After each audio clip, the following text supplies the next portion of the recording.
সুন্দর এই যে বিড়ালটা, আমি রুমে আসার পর থেকে ও আমার পিছে নিছে। আমি যেখানে যাই ওই জায়গায় যায়। এতক্ষণ আমার সাথে শুয়েছিল, এখন সে ঘোরাফেরা করতেছে। তো খিদা লাগছে, আমারও খুব ভালো লাগতেছে। আমি এমনিতে বিড়াল আদর করি। বাড়ি তো আমার দুইটা বিড়াল আছে এবং একটা বিড়াল আবার বাচ্চা তুলছে।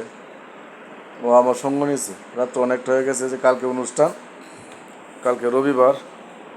মক্তবের অনুষ্ঠানে দেখে নিই মক্তবের হাট বাজার করলাম, অনুষ্ঠানে হাট বাজার করলাম। এখন আমার নতুন একজন বন্ধু হয়েছে, এই যে দেখেন বন্ধুটা।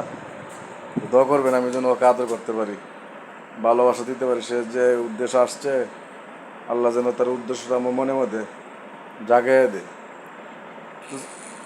এত রাত্রে তোমাকে আমি কি খাইতে দিব? হ্যাঁ, আহা, আসো।